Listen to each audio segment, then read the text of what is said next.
নমস্কার বন্ধুরা, সুস্মিতাস রান্নাঘরে আরও একটা নতুন রেসিপি দেখার জন্য তোমাদের সকলকে স্বাগত। আজ শেয়ার করবো স্পেশাল দই কাতলা রেসিপি, আর সেটা হবে একদমই অন্যরকমভাবে। তো এই দই কাতলা রেসিপি করার জন্য এখানে 3 পিস আমি কাতলা মাছের পেটি নিয়েছি। একদম মোটা মোটা কাতলা মাছ, দেখো বেশ ভালোভাবে ধুয়ে বেছে নিয়েছি। আর এইবার ম্যারিনেশনের পালা। ম্যারিনেট করার জন্য লাগবে আমার লেবু, তো এখানে সামান্য একটু লেবুর রস দিয়ে দিলাম, খুব বেশি নয় যেহেতু 3 পিস মাছ নিয়েছি। আর সামান্য নুন। তো বেশ ভালো মতো করে ম্যারিনেট করে এটা 10 মিনিটের জন্য রেস্টে রেখে দেবে। এখানে কোনো রকম কিন্তু আমি হলুদের ব্যবহার করছি না, তোমরা চাইলেই দিতেই পারো।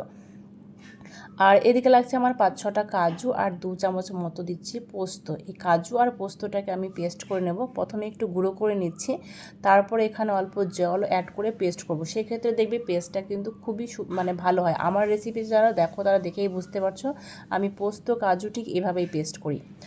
এইবার পেস্ট করতে হবে হচ্ছে পেঁয়াজ। একটা মিডিয়াম সাইজের পেঁয়াজ কুচো করে কেটে নিয়েছি, এটাও আমি পেস্ট করে সাইডে করে রাখছি। বেশ কিছু মেন কিন্তু পেস্ট করার আছে। তারপরে সেই জারটা পরিষ্কার করে কিছুটা আদা, 2টো কাঁচা লঙ্কা আর একটু রসুনের পরিমাণটা আমি একটু বেশিই দিচ্ছি। এটা নিজেদের পছন্দ মতো দেবে। সামান্য জল অ্যাড করে এটাও হচ্ছে পেস্ট করতে হবে। বেশ কয়েকটা মশলাই কিন্তু পেস্ট করে নিলাম। আর এই দই কাতলার আর একটা মেন হচ্ছে যেটা লাগবে আমার, সেটা হচ্ছে দই। তো খুব বেশি দই আমি দেবো না, 3 পিস মতো আমার হচ্ছে মাছ, সেই জন্য 2 চামচ মতো টক দই নিয়েছি। সামান্য নুন দিয়ে বেশ ভালো মতো করে কিন্তু ফেটিয়ে নিতে হবে। এই ফেটানোটা কিন্তু খুব ইম্পর্টেন্ট। এটা একদম টেক্সচারটা দেখতে পাচ্ছ একদম স্মুথ হবে, ঠিক এইভাবে এটাকে ফেটিয়ে রেখে দিতে হবে সাইডে। আর কড়াই দিচ্ছি পরিমাণ মতো সর্ষের তেল। প্রথমেই তেলের পরিমাণটা একটু বেশি করে দিলাম। গ্যাসের ফ্লেমটা লো টু মিডিয়ামে রেখেছি। এইবার মাছগুলোকে দিয়ে দিলাম, দিয়ে মাছটা এপিট ওপিট করে ভেজে নেব। তবে হ্যাঁ, মাছটা খুব কড়া করব না, তবে হালকা যখন একটু কালারটা আসবে তখন কিন্তু মাছটাকে নামিয়ে নিতে হবে। যেহেতু হলুদ দেওয়া হয়নি, কালারটাও কিন্তু খুব একটা আসবে না। আর মাছটা যেন খুব কড়া ভাজা না হয় সেদিকেও কিন্তু খেয়াল রাখতে হবে। দই কাতলার মাছ ভাজাটাও কিন্তু মেন। তো মাছটা ভাজা হয়ে গেছে, হালকা যখন কালারটা ধরলো তখন কিন্তু আমি এটাকে নামিয়ে নিলাম। এবার আরও কিছুটা তেল অ্যাড করলাম, আরও কিছুটা নয় সামান্য তেলের পরিমাণটা আমি একটু কমই দিলাম। তেলের পরিমাণটা অবশ্যই নিজেদের পছন্দ মতো দেবে। এবার এর মধ্যে হাফ তেজপাতা, কয়েকটা গোটা গরম মশলা আর সামান্য গোটা জিরে কিছুক্ষণ ফোড়নটা নাড়াচাড়া করে নেওয়ার পরে এবার পেঁয়াজ বাটাটা দিয়ে দিতে হবে। পেঁয়াজ বাটাটা দিয়ে 1 থেকে 2 মিনিট মতো একটু কষিয়ে নেব, যতক্ষণ না কাঁচা গন্ধটা যাচ্ছে ঠিক ততক্ষণ পর্যন্তই। এবার স্টেপ বাই স্টেপ মশলাগুলো কিন্তু অ্যাড করতে হবে। তবে মেন কিছু মশলা যেটা প্রথমে দিতে হবে, দিয়ে বেশ ভালো মতো কিন্তু কষিয়ে নিতে হবে। এর পেঁয়াজটা কষিয়ে নেওয়ার পরে কিন্তু আমি আদা, কাঁচা লঙ্কা আর রসুনের পেস্টটা দিয়েছি, দিয়ে আরও কিছুক্ষণ মতো কষিয়ে নিয়েছি। কষিয়ে নেওয়ার পরে এবার সামান্য জিরে গুঁড়ো আর ধনে গুঁড়ো দিয়েছি, দিয়ে তারপরে আরও কিছুক্ষণ মতো একটু কষিয়ে নেব। কিন্তু মশলাটা কষাতে গেলে একটু জল অ্যাড করছি আমি এখানে, যেহেতু তেলের পরিমাণটা আমি কম দিয়েছি।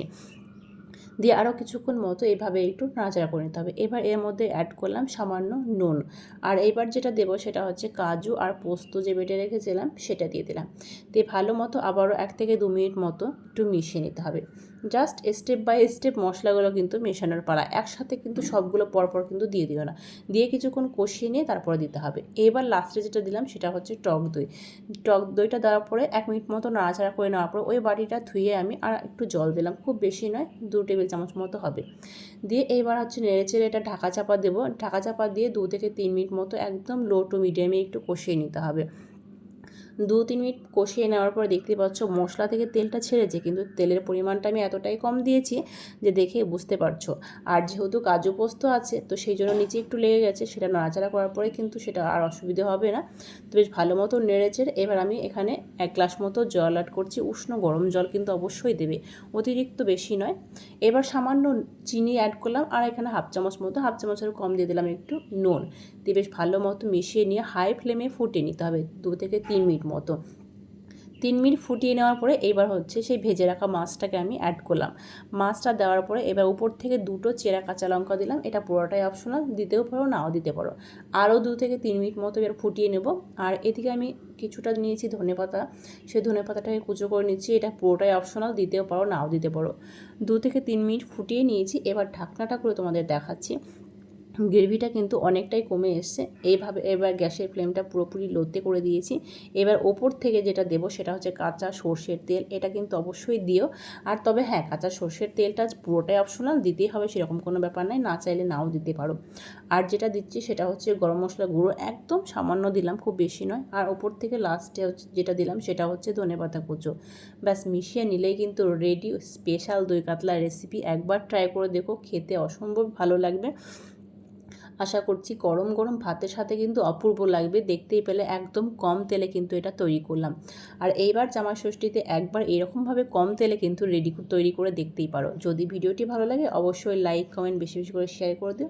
আর যদি এই চ্যানেলে নতুন বন্ধু হয়ে থাকো তো চ্যানেলটিকে অবশ্যই সাবস্ক্রাইব করে দিয়ে পাশে থেকো।